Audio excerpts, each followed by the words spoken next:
Fala galera, bem-vindos a mais um vídeo aqui do canal Filho de Peixe. Eu sou o André Siqueira e nesse sábado, análise pré-jogo de Santos e Corinthians. Corinthians e Santos, a bola não rola neste domingo às 6h30 da tarde na Neoquímica Arena, jogo pela 30ª rodada do Campeonato Brasileiro.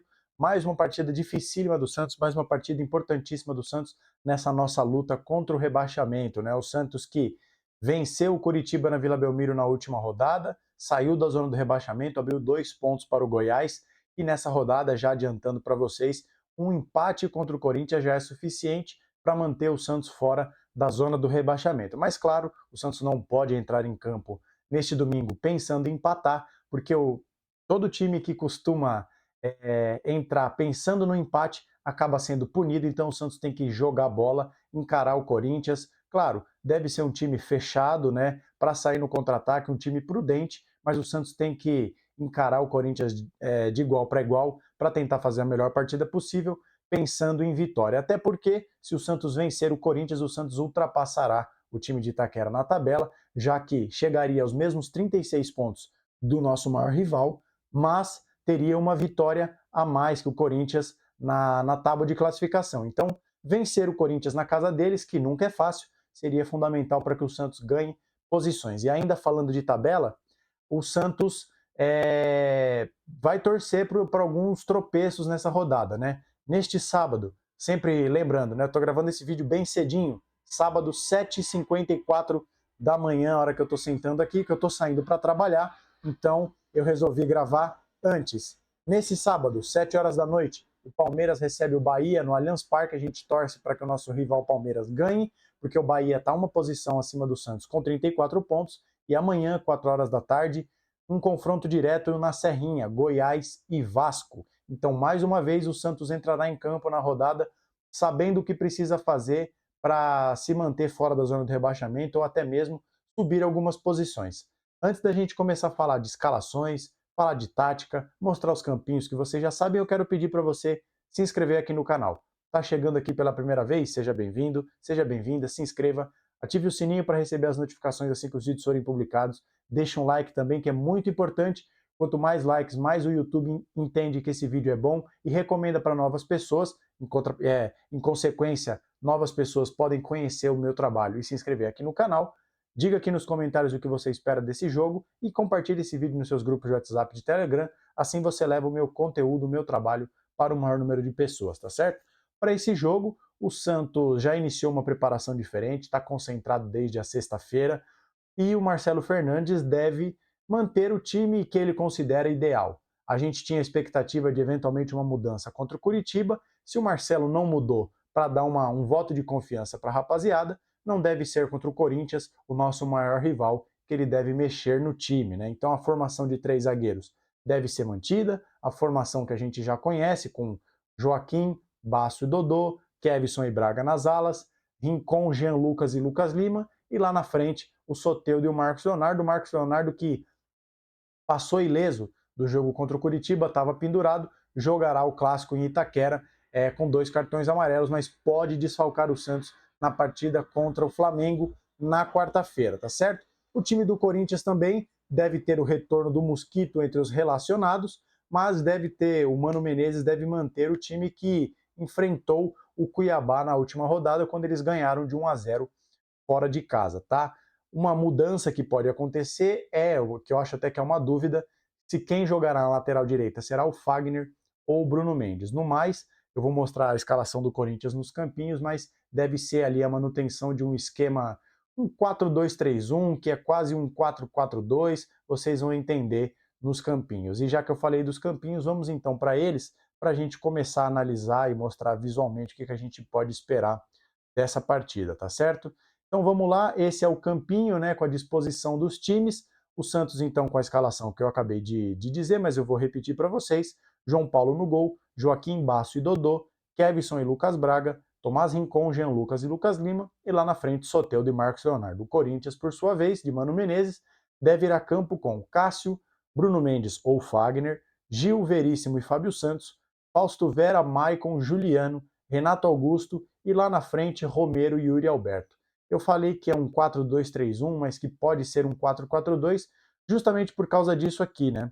Como vocês podem ver, o Romero é aquele jogador paraguaio que costuma jogar aberto pelo lado esquerdo do campo, mas o Corinthians não tem um ponta do lado de lá. O Juliano tem jogado, pelo mapa de calor dele que eu fui atrás, ele tem concentrado nessa faixa aqui do campo, mas ele não é um ponta, nunca foi e não é agora, mais velho, né, mais rodado, que ele vai fazer esse corredor aqui partindo para cima do Kevson.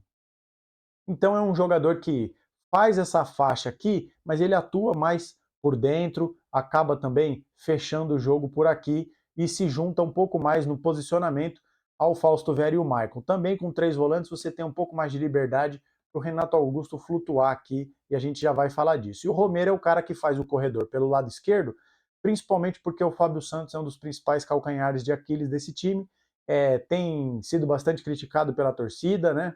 Por falhar, por entregar gols, por não estar rendendo o que se espera dele, apesar de já estar com 38 anos de idade, né? É um jogador que tem sido bastante criticado pelo desempenho com a camisa do Corinthians. E aí, para a gente começar a mostrar algumas coisas, eu queria falar primeiro, claro, do nosso time do Santos, né? Vamos lá, vamos explicar passo a passo os rabiscos que eu fiz aqui para vocês. Desculpa estar mexendo no olho direto, acordei muito cedo, estou com um pouco de sono, estou até com o olho, a minha cara entrega de que é uma pessoa que acabou de acordar, tá certo? Mas vamos lá. Em amarelo é a zona do campo que o Santos mais explorou contra o Curitiba, né? O Santos centralizou o jogo pelo lado esquerdo, principalmente com o Soteldo vindo para cá, já não tinha mais o Kevson, mas aí quem fazia essa função aqui era o Dodô. Mas vamos devolver o Soteldo para cá. Então, aqui é o lado em que o Santos concentrou o maior número de jogadas contra o Curitiba e em outros jogos também. E em vermelho eu destaquei o que eu acho que pode ser um caminho interessante para o Santos fazer gols. Como eu disse, o Fábio Santos. Já não, ele tem bastante técnica, é um jogador de carreira vitoriosíssima, mas já não tem tanta explosão. E jogos grandes do Corinthians, inclusive, o Fábio Santos foi responsável por algumas falhas. Lembro, por exemplo, do jogo contra o Fortaleza na semifinal da Copa Sul-Americana, o jogo no Castelão. O Fábio Santos estava envolvido nos 2 gols do Fortaleza e foi bastante criticado. Única ressalva aqui, né, se a gente for ver o Corinthians se defendendo com 2 linhas de 4 e o Renato Augusto um pouco mais adiantado com o Yuri Alberto, é que o Romero faz muito essa recomposição. E até a torcida do Corinthians fica revoltada com o Mano Menezes, que não tem dado muita chance para o garoto Wesley, que eu acho um bom jogador, é justamente por esse fator. O Romero não se incomoda, ele não tem vergonha de ser quase um auxiliar de lateral. Então ele ajuda com o Fábio Santos nessa dobra. Então, por mais que o Fábio Santos deixe a desejar, o Romero vai ajudar aqui. E desse lado, o Veríssimo tem uma cobertura também um pouco mais rápida do que a do Gil. Mas ainda assim, eu acho que o Santos tem uma boa oportunidade de criar jogadas pelo lado esquerdo da defesa do Corinthians, com a associação do Lucas Lima aqui, com o Lucas Braga, que a gente espera que faça uma partida mais uma melhor partida. Tem o deslocamento do Soteldo, que no jogo contra o Vasco, eu sempre cito esse jogo, caiu bastante pela direita, fez um gol por aqui, teve aquela jogada do gol anulado também, que foi por aqui, né? Então o Soteldo pode, né, na verdade, vir a desempenhar um bom papel por aqui, e nessa triangulação aqui o Santos pode levar melhor pelo lado esquerdo do campo, tá?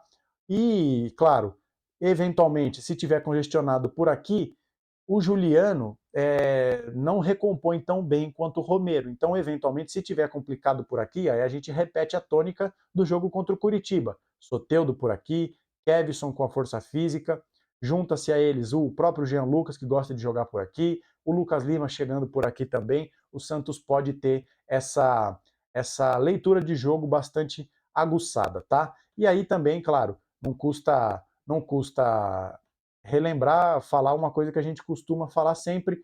Uma coisa importante para o Santos explorar é justamente essa movimentação nas costas dos volantes do Corinthians. Fausto Vera e Maicon têm sido bastante criticados também pelo desempenho aquém do esperado, então o Santos eventualmente que pode ter um contra-ataque, que eu acho que é uma coisa que deve acontecer na Neoquímica Arena, o Soteldo jogando por dentro, nas costas dos volantes, puxando o contra-ataque, com a defesa do Corinthians, que tem alguns jogadores lentos, o caso do próprio Gil, o caso do Fábio Santos, pode ser bastante interessante para o time do Santos. E aí, passando para o que o Santos precisa se preocupar com o Corinthians, o que eu quis desenhar aqui, né? Antes, eu vou colocar na tela para vocês algumas imagens que eu tirei do aplicativo SofaScore que mostra o posicionamento médio de jogadores do Corinthians em alguns jogos que eu separei para vocês nesse estudo que eu faço dos adversários do Santos. Então tá aí na tela para vocês 3 jogos recentes do Corinthians já sob o comando do Mano Menezes. Os jogos são contra o Fortaleza, o Cuiabá e o jogo contra o Fluminense, tá certo? E reparem nesses jogos, perdão, como o Corinthians costuma concentrar o jogo do lado esquerdo do campo, mesmo tendo o Fagner, tá? Então, é um time que joga mais pelo lado esquerdo do campo, e aí eu quero voltar para o campinho para a gente explorar essa situação. Então, vamos lá. Reparem como aqui eu fiz uma situação hipotética em que o Renato Augusto vem pela esquerda, o Yuri Alberto vai fazer esse facão para se juntar desse lado do campo, o Juliano, que como nós falamos não é um ponta, também afunilando o jogo, e o Maicon, que é o volante que joga mais pela esquerda, se juntando aos corintianos. Então, aqui a gente vê uma situação em que o Corinthians tem 6 jogadores próximos à zona da bola. Aí, o que a gente pode imaginar, né? Primeiro, lembrando sempre o que a gente fala, que a superioridade numérica no meio de campo é fundamental, é um dos passos principais para você estar mais próximo da vitória. Então, aqui o que a gente pode imaginar? O Lucas Braga encaixando no Romero, o Joaquim no Yuri Alberto, o Rincon deve colar no Renato Augusto, desculpem, o Lucas Lima no Maicon e o Jean Lucas aqui no Juliano, tá? Acho que isso é fundamental para que o Santos evite que o Corinthians tenha essa superioridade numérica nesse setor para criar jogadas, tá? Principalmente porque, e aqui está destacado o senhor Lucas Braga, porque se o Corinthians centralizar o jogo pela esquerda, com o Romero indo para cima do Braga, não acho que o Fábio Santos vai fazer tantas ultrapassagens. Mas se o Corinthians centralizar esse jogo por aqui, o fantasma do 7-1 contra o Internacional nos vem à cabeça. E foi justamente por aqui que o Lucas Braga sofreu muito com o Wanderson. Claro, acho o Wanderson muito melhor que o Romero, mas a gente tem que ficar atento a isso. A grande diferença é que temos todos os indícios de que o Joaquim vai jogar por aqui. Então aí a gente ganha no aspecto da cobertura. E aí você vai me perguntar, André, mas então por que o Dodô está destacado em vermelho com essa setinha? Eu acho que o Dodô pode, se essa configuração de jogo se confirmar, com o Corinthians povoando bastante o meio de campo, privilegiando o lado esquerdo do campo, o Dodô pode saltar para fazer essa marcação como volante. E aí você deixa até mais encaixado, né? Você pode, eventualmente, o Dodô pegar o Juliano, né? Porque o Corinthians joga com um centroavante só, então aí você tem o Joaquim e o Basso, o Kevson fecha um pouquinho, o Dodô vai se juntar ao Rincon aqui, né? Pode até para soltar um pouco, então o Dodô pode pegar o Juliano, o Jean Lucas pode vir aqui no Maicon e o Lucas Lima faz essa sombra no Fábio Santos. Percebem como aí o encaixe está mais próximo? Então acho que pode ser interessante o Dodô, seja num trabalho já pré-determinado pelo Marcelo Fernandes, seja numa leitura de jogo dele, que é boa, ele tem feito isso em alguns jogos, saltar uma linha para marcar pode ser fundamental para que o Santos tenha um encaixe melhor de marcação, para evitar que o Corinthians tenha essa superioridade numérica com a bola, principalmente no setor intermediário. E aí eu vou só apagar uma coisa aqui, para apagar tudo para fazer uma ressalva para vocês, né? Opa, desculpem. Vamos fazer uma coisa que acho que é importante a gente falar, que é justamente as entrelinhas do Santos, né? O Santos precisa prestar atenção nisso, porque quem vai jogar aqui, claramente, é o Renato Augusto, tá? Então o Santos precisa tomar muita atenção com esse jogador que gosta de se deslocar nessa zona do campo com a bola, né? E o Santos, que tem alguns problemas em algumas partidas recentes, mostrou um problema de falta de cobertura aqui na intermediária. O Renato Augusto tem aquela chapada clássica que o Santos precisa prestar atenção. Então, deixar o Rincon próximo a ele para evitar essa liberdade para pifar uma bola, que o Renato Augusto tem um talento extra classe, e também essa movimentação dele aqui na intermediária para chutar a bola para o gol, tá certo? E aí, voltando para mim, para a gente já caminhar para o encerramento do vídeo, uma coisa que eu acho que pode definir esse jogo para o bem ou para o mal, eu digo, numa vitória do Santos ou um tropeço do Santos, é a bola parada. Um dado interessante que eu separei aqui para vocês, dos 12 gols que o Santos marcou sob o comando do Marcelo Fernandes, 7 saíram de jogada de bola parada. E o Joaquim é a nossa principal arma. Fez gol contra o Coritiba, contra o Bahia deu 2 assistências, é um jogador que desvia a bola no primeiro pau, é o jogador que testa para o gol, é o jogador que recebe falta lateral e ajeita para a área. Então é a nossa principal arma. Tem impulsão, tem velocidade, e no jogo contra o Coritiba, o Joaquim disputou 12 bolas pelo alto, ganhou as 12, 100% de aproveitamento, um monstro nesse segmento, né, nesse fundamento. E o Corinthians, nos 2 últimos jogos, fez pontos, os pontos conquistados pelo Corinthians saíram dessa jogada. A diferença é que aí o jogador explorado pelo Corinthians é o Gil. Contra o América Mineiro, o empate sai numa bola preparada pelo Gil. E no jogo contra o Cuiabá, o gol da vitória, uma falta cobrada lateralmente para o Gil, ele ajeita e o Romero faz o gol. Então, o Santos, se a bola parada ofensiva do Santos preocupa o Corinthians, e o próprio Mussetti publicou isso no UOL, que o Mano Menezes está tentando estudar como neutralizar a jogada ensaiada do Santos, o Santos precisa ter atenção com o Gil, que é o jogador que recebe as faltas laterais, que recebe a cobrança de escanteio no segundo pau, então o Santos tem que ficar atento a isso, e também é o cara que recebe, na verdade, recebe qualquer tipo de jogada do Corinthians. Então acho que no jogo contra o Botafogo, voltando lá no primeiro turno do Campeonato Brasileiro, o Santos comete um erro crasso, porque o melhor cabeceador do Botafogo, que era o Adrielson, o Santos estava marcando por zona. Eu espero que nesse jogo tenha uma marcação individual no Gil. Bota o Joaquim, que é o nosso melhor jogador no jogo aéreo, para acompanhar o Gil. Onde o Gil for, o Santos vai atrás. Então, a bola parada pode ser uma arma fundamental para o Santos, mas também requer muita atenção do Santos para evitar que o Corinthians crie jogadas, porque, com todo o respeito que o Corinthians merece, é o nosso maior rival, a fase do time do Corinthians é muito ruim, o time até tem alguns resultados, mas o desempenho é muito ruim, a torcida tem criticado o trabalho do Mano Menezes, tem criticado muitos jogadores, então a bola parada pode ser um coelho que o Corinthians tire da cartola para fazer pontos contra o Santos em Itaquera. No mais, acho que a tônica do jogo a gente já sabe qual vai ser. Corinthians, até mesmo por jogar em casa com a bola, tentando levar vantagem, empurrado pelo seu torcedor, o Santos fechadinho para sair no contra-ataque, que pode ser um prato cheio para o Santos, tendo o Soteldo puxando esse contra-ataque, o Jean Lucas puxando esse contra-ataque centralizado, para tentar pegar o Corinthians de calça curta, apostando na velocidade de alguns dos nossos jogadores em cima da falta de velocidade de alguns dos jogadores do Corinthians, tá certo? Acho que esse é o pré-jogo que eu queria trazer aqui para vocês, com essa análise tática, com alguns campinhos aqui para vocês. E a gente espera que o Santos faça uma grande partida, possa vencer o jogo, que, como eu disse no começo do vídeo, e eu reforço aqui para vocês, um empate basta para nos manter fora da zona do rebaixamento, porque mesmo que o Goiás eventualmente ganhe do Vasco, o Santos ficará com 34 pontos, tendo uma vitória a mais, e se ganhar, pode passar o Corinthians e o próprio Bahia, que hoje, às 7 horas da noite desse sábado, enfrenta o Palmeiras no Allianz Parque, tá certo?